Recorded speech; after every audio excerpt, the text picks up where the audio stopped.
మీ బొల్లారంలో 56 లక్షలకే gated కమ్యూనిటీలో 2 BHK flat. Just call.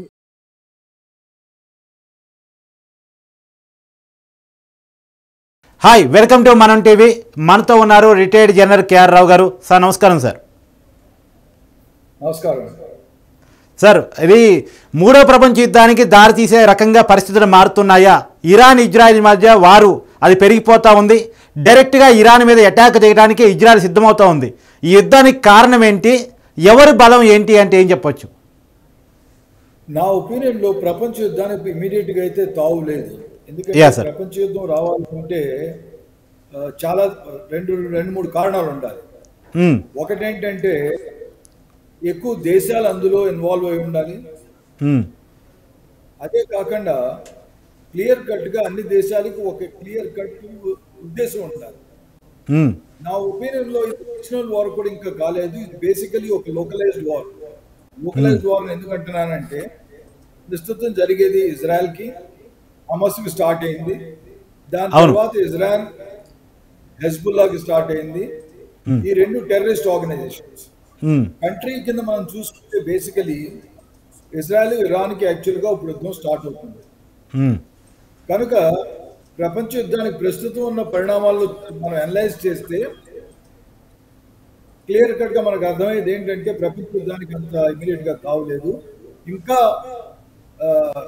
Situation bad అయిపోయి ఇంకా కొన్ని కంట్రీస్ జాయిన్ అయితే అప్పుడు మన నెమ్మదిగా రీజనల్ వార్ అనొచ్చు. ఎప్పుడు లెటర్స్ ఇప్పుడు యెమెన్ ఉంది, సిరియా ఉంది, అవును, సౌదీ అరేబియా ఉంది, ఇలాంటి దేశాలు ఇంకేమన్నా అందులో టర్కీ ఉంది, ఇలాంటి ఏమైనా కలిసి కొన్ని కలిగితే అప్పుడు మనం ఇప్పటికైతే జాయిన్ అయ్యే పరిస్థితిలోనే కనపడదంటే పరిస్థితులు కనపడుతున్నాయి కదా సార్.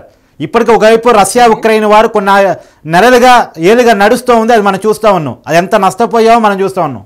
ఇంకోవైపు ఇరాన్ ఇజ్రాయెల్ వారు, మీరు అన్నట్టు టెర్రరిస్టుల మీద జరిగిన దాడి దేశాల మధ్య వారుగా మారింది. అది మారింది కరెక్టే. కానీ ఇప్పుడు రష్యా యుక్రెయిన్ చూడండి, మిగిలిన దేశాలు ఇండైరెక్ట్ గా స్టార్ట్ అయినాయి. కానీ బేసిక్ యుద్ధం జరుగుతుంది ఎవరెవరికి? రష్యాకి యుక్రెయిన్కే జరుగుతుంది. యుక్రెయిన్ కి పరోక్షంగా మద్దతు తెలుపుతున్నాయి నాటో కంట్రీస్. సామాగ్రి ఇస్తున్నాయి, ఫిరంగులు ఇస్తున్నాయి, అమ్యునిషన్ ఇస్తున్నాయి. కానీ జరుగుతున్న యుద్ధం ఉంది, వరల్డ్ వార్ కాలేదు కదా, అది రీజనల్ వార్ కాలేదు. బేసికలీ లోకలైజ్డ్ వార్ రెండు దేశాల మధ్య యుద్ధం జరుగుతుంది. అలాగే ప్రస్తుతం మనం చూస్తే అనలైజ్ చేస్తే ఇరాన్కి ఇజ్రాయెల్కి మధ్యలో యుద్ధం జరగవచ్చు, ఫుల్ ఫ్లెడ్జ్డ్ వార్ స్టార్ట్ అవ్వచ్చు. కానీ దాని తర్వాత అది ఎస్కలేట్ అయ్యి మిగిలిన ఇంకా కొన్ని దేశాలు కలిస్తే కానీ రీజనల్ వార్ అవుతుంది. వరల్డ్ వార్ అవ్వాలంటే వరల్డ్ పవర్స్ ఇన్వాల్వ్ అవ్వాలి. వరల్డ్ పవర్స్ ఎవరు? అమెరికా, రష్యా, జర్మనీ, ఇలాంటి పెద్ద పెద్ద దేశాలు అగ్రరాజ్యాలు ఉన్నాయి. అవన్నీ ఇన్వాల్వ్ అయ్యి రెండు పక్షాలుగా విభజించబడి మనం వరల్డ్ వార్ డెఫినేషన్ కానీ అండర్స్టాండింగ్ కానీ వరల్డ్ వార్ 1 చూసుకున్నా 2 చూసుకున్నా క్లియర్ కట్ గా దేశాలు ఒక గ్రూప్ లాగా ఏర్పడి ఒక అలయన్స్ కింద ఏర్పడి ఇంకో జట్టుతో దెబ్బలాడి. అవును, కనుక ప్రస్తుతం అయితే ప్రపంచ యుద్ధానికి తావులేదు, ఇంకా డిటీరియేట్ అయితే తప్ప రీజనల్ వార్ అన్నట్టుగా జరగవచ్చు. ఇంకా 1-2 దేశాలు కొన్ని కలిస్తే. ఎందుకంటే ప్రస్తుతం మీరు అన్నది ఏంటి, డైరెక్ట్ గా కలిసింది ఇరాన్ ఒకటే కలిసింది. అవును, ఇరానే రెవల్యూషన్ వీళ్ళు ఐఆర్జీసీ వాళ్ళు హెజ్బుల్లాకి డబ్బు, ఆయుధ సామాగ్రి అన్ని రకాల విధంగా హెల్ప్ చేస్తున్నారు. అవును, సిమిలర్ హమాస్ కూడా వాళ్ళు హెల్ప్ చేశారు. ఇంతవరకు జరిగిందల్లా ఇజ్రాయెల్ టెర్రరిస్ట్ రెండు ఆర్గనైజేషన్స్ హమాస్ని హెజ్బుల్లాని దెబ్బ కొడతామని చెప్పింది. అంటే సార్, ఇరాన్కి చైనా రష్యా సహాయం చేయడానికి ముందుకు వస్తున్నాయి అని, ఇజ్రాయెల్కి మీరు అమెరికా లాంటి కంట్రీస్ సహాయం చేయడానికి ముందుకు వస్తున్నాయి అనేది ఇండైరెక్ట్గా ప్రశ్నించండి. డైరెక్ట్గా పాల్గొకపోయినా ఆయుధాల సప్లై కాడ నుంచి అధునాతన టెక్నాలజీ సహాయం వరకు చేస్తున్నాయి అనేది. కానీ స్టేట్మెంట్స్ ఇచ్చినందుకు మాత్రాన్ని చేస్తాం కాదు కదా. స్టేట్మెంట్స్ ఇస్తున్నాయి కానీ ఇంతవరకు ఆ లెవెల్కి రాలేదు.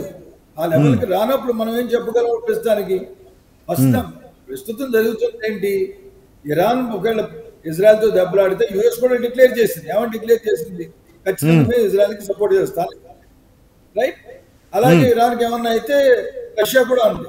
ఇవన్నీ ప్రస్తుతం స్టేట్మెంట్ లెవెల్లోనే ఉన్నాయి. ఆ లెవెల్ ఆఫ్ వార్ ఆ డిగ్రీకి ఇంకా వెళ్ళలేదు. ఆ డిగ్రీకి వెళ్ళిన తర్వాత వాళ్ళు ఇన్వాల్వ్ అయితే అప్పుడు ఒక విధంగా ఏంటి, ఇప్పుడైనా సరే ఒక మాట చూడండి, మీరు అర్థం చేసుకోవాల్సిన విషయం, రష్యా యుక్రెయిన్ అని, యుక్రెయిన్కి ఇన్ని దేశాలు మద్దతు ఇస్తున్నాయి, కానీ వరల్డ్ వార్ మారుతున్న సంవత్సరం దాటిపోయింది. అవును. సో బేసికలీ రష్యాని యుక్రెయిన్ దెబ్బలాడుతున్నాయి. పరోక్షంగా డైరెక్ట్ గా ఇన్వాల్వ్ అవ్వకపోయినా మిగిలిన దేశాలు ఖచ్చితంగా దాన్ని హెల్ప్ చేస్తున్నాయి. అందులో సందేహం లేదు. రష్యా కూడా చైనా ఎమ్యునిషన్ ఇచ్చింది, ఇందులో సందేహం లేదు. కనుక ప్రస్తుతం ఉన్న పరిస్థితుల్లో బేసికల్లీ ఇరాన్ ఇజ్రాయెల్ వార్ కిందనే మిగులుతుంది. ఎప్పుడైతే బాగా ఎస్కలేట్ అయ్యి క్యాజువాలిటీస్ ఎక్కువ అయ్యి ఇరాన్లో ఎక్కువ ప్రభావం కనిపించినప్పుడు, లేదా న్యూక్లియర్ డివైస్ ఏమన్నా ఆలోచించినప్పుడు, అప్పుడు ఇది ఎస్కలేట్ అవుతుంది. సార్, ఇప్పుడు ఈ ఇరాన్ ఇజ్రాయిల్ వార్ అనేది భారతదేశం మీద ఎలాంటి ప్రభావం చూపించే అవకాశం ఉంది? That's a very interesting question. Basically ఏంటంటే భారతదేశం అందరికీ ఎఫెక్ట్ అయ్యేది ఏంటి? Iran is a major oil producer. అవును. ఎప్పుడైతే యుద్ధం ఎక్కువైతే వాళ్ళ ఆయిల్ వెల్స్, ఆయిల్ ప్రొడక్షన్ ఖచ్చితంగా పడిపోతుంది. ఒకవేళ ఇజ్రాయెల్ వెళ్ళి ఆల్రెడీ స్టేట్ చేసింది, న్యూక్లియర్ ఫెసిలిటీస్ కొడతాం మేము, ఆయిల్ ఇన్స్టాలేషన్ కూడా కొడతాం. అప్పటికి ఏముంది, యుఎస్ఏ దాన్ని సంజాయిస్తుంది. ఏమంటుంది? Please do not go in for nuclear facility, do not strike on oil అని. ఆయిల్ మీద ప్రభావం పడిపోతుంది. ప్రపంచం అంతటా ఆయిల్ యొక్క ధరలు పెరిగిపోతాయి, అవైలబిలిటీ తగ్గిపోతుంది. ఆయిల్ ధరలు పెరిగిపోతే ఏమవుతుంది? షిప్పింగ్ మీద పడుతుంది, లాజిస్టిక్ మీద పడుతుంది. ఆయిల్ అనేది ప్రతి వాళ్ళకి అవసరమైన ఐటమ్ అది. సో ఇప్పుడు భారతదేశానికి ఏంటంటే ఒక విధంగా ఆయిల్ మనం ఇంపోర్ట్ చేసుకుంటున్నాం. ఆ ఇంపోర్ట్ చేసుకున్న ఆయిల్ ధర పెరిగితే ఖచ్చితంగా ఎకానమీ మీద కొంత ఎఫెక్ట్ ఉంటుంది.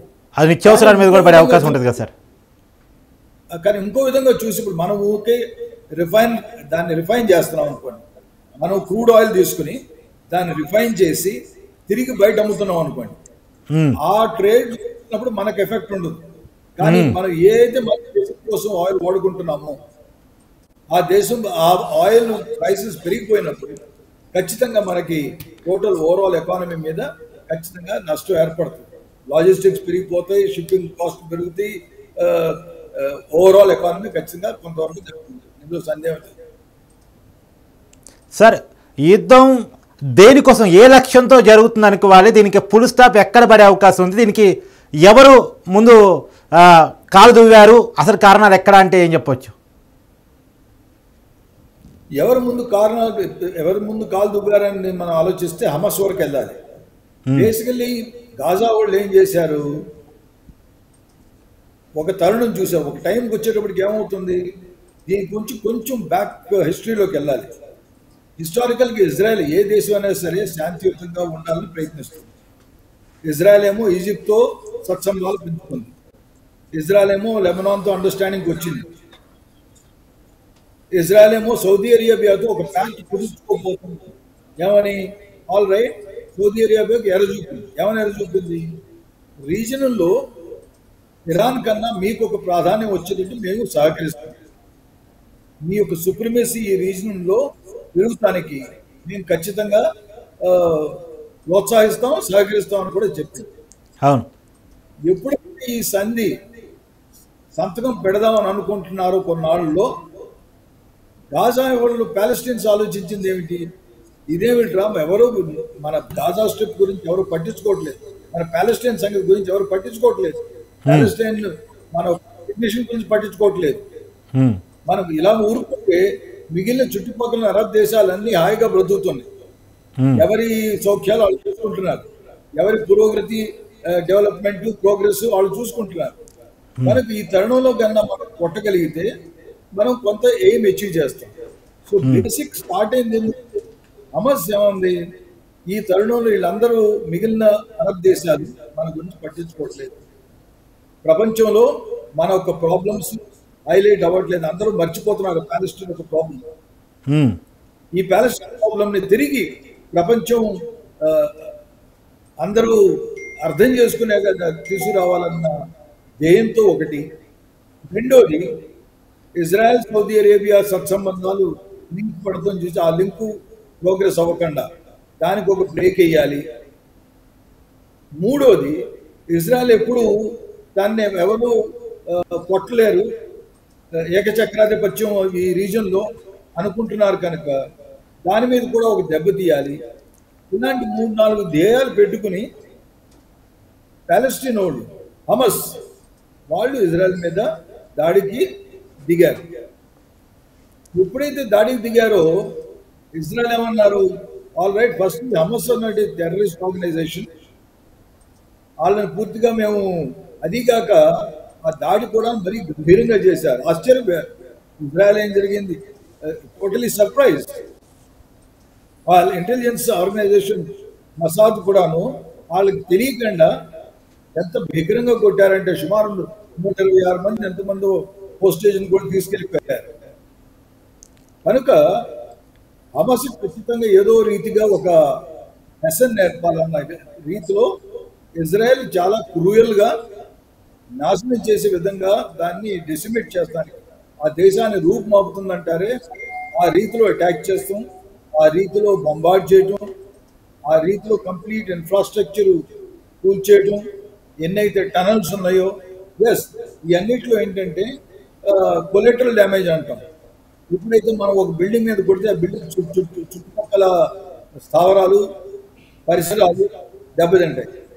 ఇంతకుముందు ఏంటి, అయ్యో చుట్టుపక్కల దెబ్బ ఎక్కువ తింటుంది అనేసి కంపార్ట్మెంటు మిసైల్ అటాక్స్ లిమిటెడ్గా చేశారు.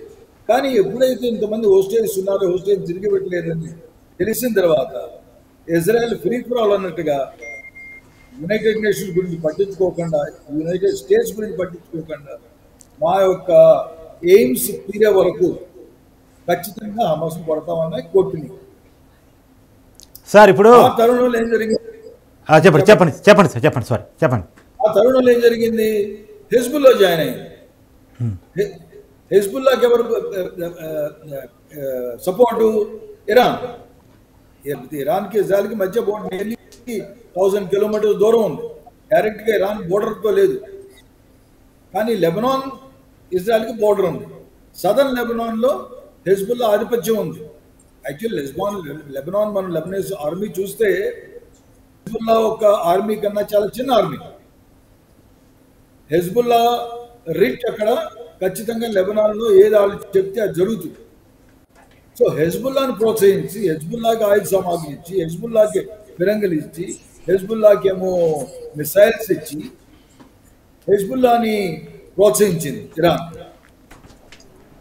సో ఇజ్రాయెల్ ఏం తెలియకుండా చేసింది, ముందు మేము హమస్ని కొడతాం, ఓకే ఒక ఫ్రంట్ మనం స్టేబుల్ చేసాం, ఇప్పుడు మనం రెండో ఫ్రంట్లో హెజ్బుల్లాను పట్టుకుందాం అనేసి మోస్ట్ ఆఫ్ ద ఫోర్సెస్ ఇప్పుడు నెమ్మదిగా డైవర్ట్ చేశారు.